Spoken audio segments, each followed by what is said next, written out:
Comenzamos con el circuito PWM con el TL494CN, con el cual generamos una señal PWM, ya que este es un circuito integrado destinado para la modulación de ancho de pulso, debido a que posee en su interior todo lo necesario para lograr un control total de la fuente, la frecuencia, el ciclo de trabajo y su consumo, ya que este se compone de varios amplificadores y transistores.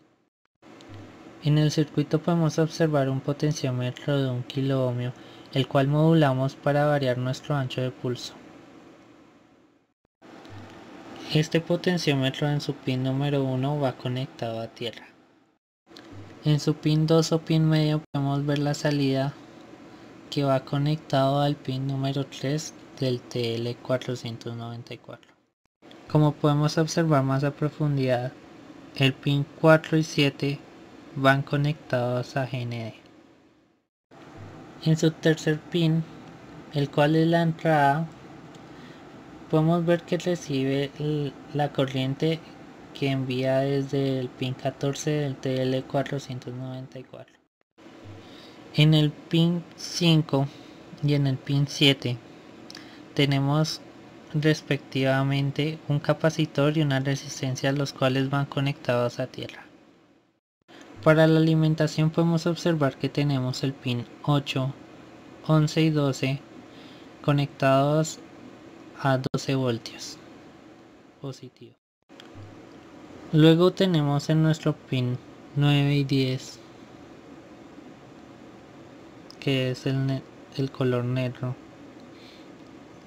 una resistencia, la cual es la salida del PWM conectado a otra resistencia y a tierra. Para poder hallar la resistencia que debemos colocar en nuestro circuito, a partir de que la frecuencia que queremos es de 45 kHz y estableciendo un capacitor de 5.5 nanofarados, podemos observar que al resolver la ecuación podemos hallar la resistencia, la cual nos da 134 ohmios. Vamos con el circuito de excitación para un transistor bipolar, donde podemos observar que este circuito recibimos una señal PWM representada por el jumper azul que proviene de nuestro sistema de control. Luego tenemos una resistencia proseguida de una resistencia en paralelo con un capacitor representados con el cable amarillo. Luego estos conectados al TIP 41C, el cual es un transistor NPN bipolar que cumple la función de controlar el paso de corriente a través de sus terminales, permitiendo controlar la corriente y disminuir el voltaje. Cuando hablamos de bipolar, se refiere a que tiene una conducción debido al desplazamiento de dos polaridades, huecos que son los positivos y electrones que son los negativos. En estos tipos de transistores NPN podemos observar que hay tres capas, donde el tipo N son los electrones o negativos y los tipo P son los huecos o positivos. Como podemos observar, hay una conexión más grande entre la base y el colector, que es toda esta área, mientras que entre el emisor y la base es menor. Este tipo de transistor tiene unas conexiones las cuales son pin 1, base, donde recibimos la señal PWM a través de las resistencias y el condensador, el pin 2, el cual es el colector, y el pin 3 es el emisor. A través del pin 2 o colector tenemos nuestra carga, la cual es una resistencia de 100 ohmios conectada a una fuente de 20 voltios, representada con el cable amarillo. Por el pin 3 o emisor tenemos la conexión a tierra. Ahora continuamos con el circuito integrado con buffer totem pole, mediante el cual se consigue que cuando un transistor conduzca, el otro esté abierto, lo que permite que entre más baja sea la potencia disipada, permite altos niveles de corriente. Tenemos dos transistores de los cuales Q1 es NPN y Q2 es PNP. Dichos transistores están conectados en unión por medio del pin base o el pin 2, donde proviene una resistencia, la cual luego hace conexión con el colector de Q1. Como podemos observar, se vuelve acá. Luego observamos que Q1 y Q2 van conectados por el pin 3 o emisor al MOSFET, que cuál es el cable negro.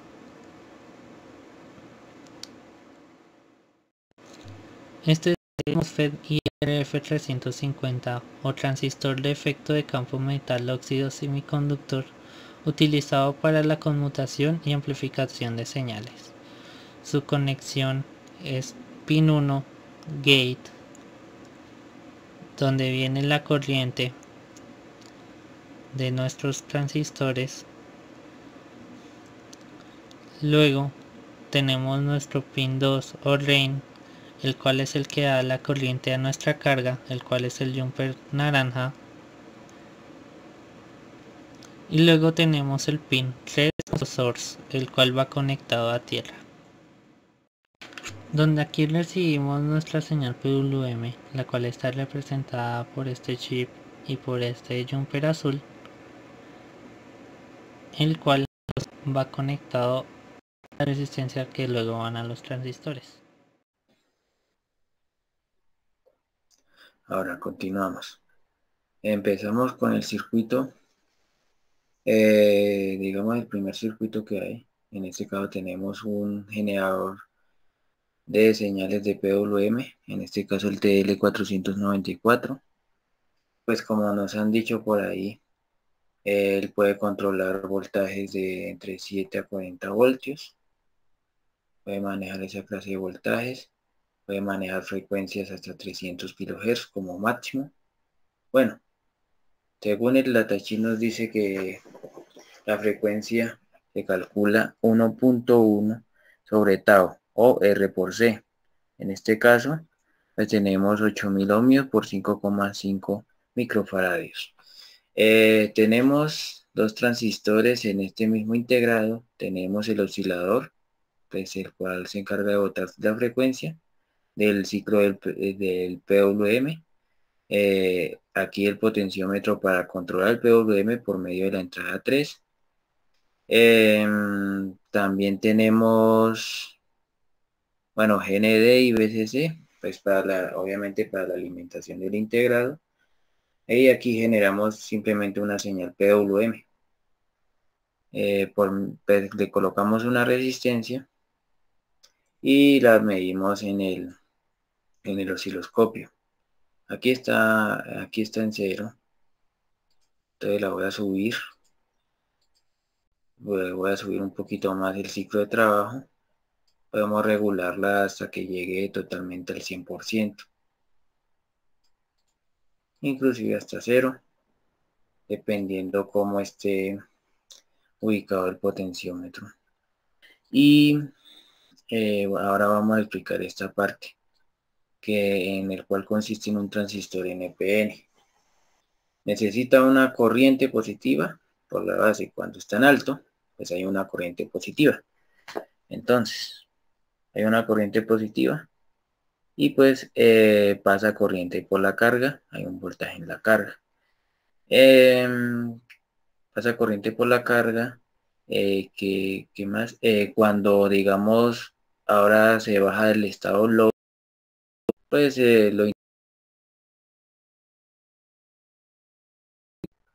una corriente negativa, y pues con la corriente negativa él se desactiva, pero pues con el condensador pues va a tener digamos, se va a tardar un cierto tiempo para que llegue a cero, ¿sí? Para que llegue a cero, pasa de negativo y llega a cero.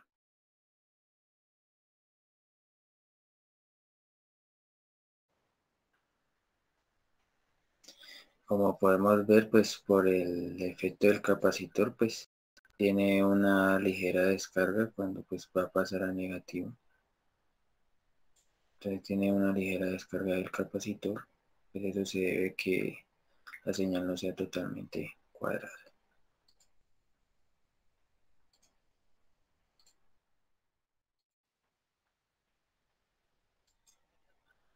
Ahora continuamos. Bueno, ya sabemos que este es el TL494, ya hemos explicado todas sus partes, qué función tiene, qué características tiene. Ahora seguimos. Ahora seguimos con un circuito conformado por 3 transistores.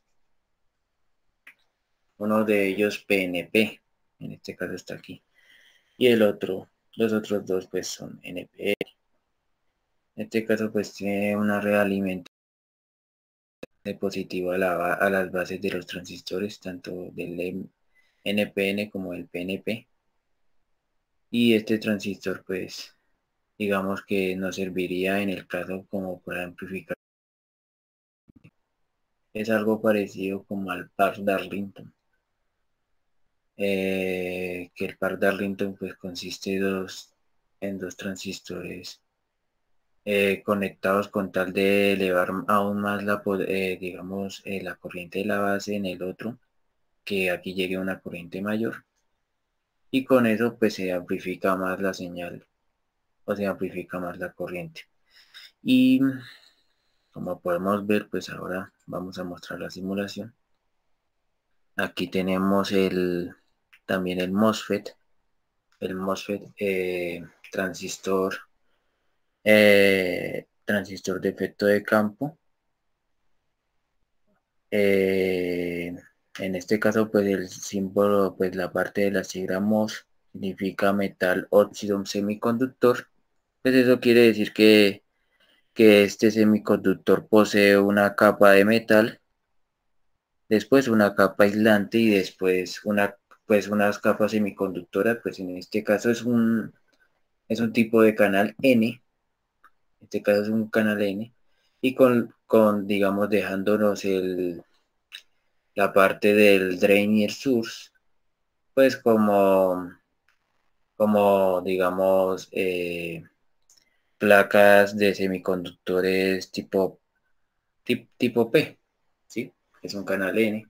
En este caso, pues como podemos ver, es un MOSFET de enriquecimiento. Pues ahora, a ver, seguimos con la parte, digamos, de las ondas que salen. En este caso, pues sale una señal ya PWM, pero ya rectificada. Digamos, ya sale ya sale línea recta, o sea, como si el área total debajo de la curva. Ahora, como podemos ver, pues la señal que sale en cada uno de los transistores sale una señal continua. Sale una corriente también continua en la parte, pues, la parte de finalizar el motor. Digamos, cuando el motor está conectado digamos, con el positivo de la fuente y con el drain del MOSFET. Como podemos ver, pues el MOSFET se activa por tensión. Esa es la ventaja, pues por eso es que está digamos, la separación entre el semiconductor y el metal con un aislante, pues simplemente por tensión. Pero también eso tiene una cierta ventaja.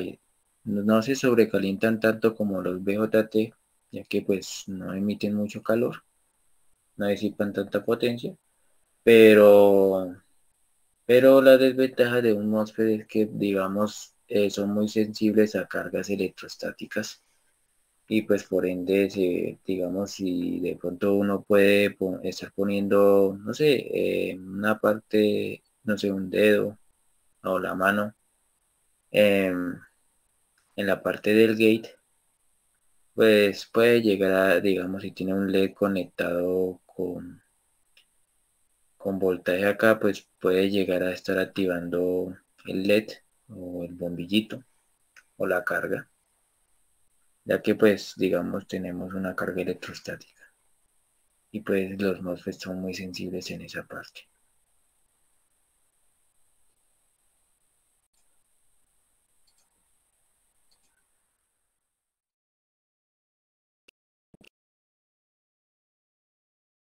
Continuamos con las observaciones.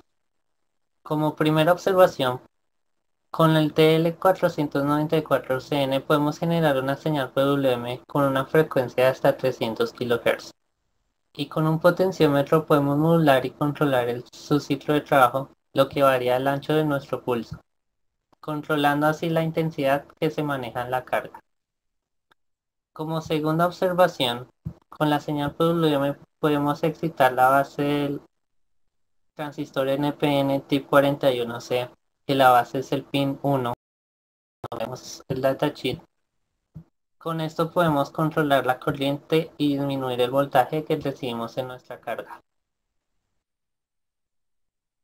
Como tercera observación, a diferencia entre el transistor de efecto de campo de metal óxido semiconductor o MOSFET y el BJT, es que este primero puede llegar a frecuencias más altas y tener menor sobrecalentamiento debido a que se activa por medio de tensión y no de corriente como el BJT.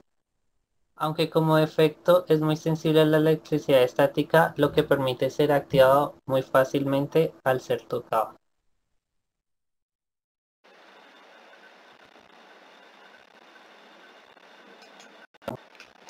Los transistores hoy en día pues cumplen múltiples funciones, pueden cumplir funciones como amplificadores de señal, es la más común, como un interruptor, como un switch. También puede cumplir funciones de oscilador en conjunto con varios transistores. En fin, los transistores son en muchos casos, digamos, la base de la tecnología que se ha creado a partir de los años 1970. Segundo, es indudable la importancia de los transistores, sobre todo los más conocidos como los BJT y los FET, ya que son utilizados para diversas aplicaciones o para la creación de circuitos integrados como los TTL y los CMOS. Ahora analizaremos los transistores de efecto de campo. Los transistores de efecto de campo, el más conocido de ellos es el MOSFET, que consiste en un metal óxido y semiconductor, pues se le dice así porque tiene una placa de metal, tiene una placa de aislante y una placa de semiconductor. En este caso, pues la placa de semiconductor es un canal N o canal P, y pues por ahí circulan los electrones apenas se encuentra una carga estática en la parte del metal, de que pues ahí se juntan y es un funcionamiento similar a un condensador. ¿Qué más? Los transistores de efecto de campo tienen la ventaja de no sobrecalentarse, no consumen o no producen mucha calor, no se sobrecalientan, ya que pues son controlados por tensión y no son controlados por corriente como los BJT. Sin embargo, pues los BJT pueden llegar a controlar corrientes más altas y voltajes más altos. Por eso es que hay múltiples combinaciones entre los BJT y los MOSFET, como por ejemplo el IGBT.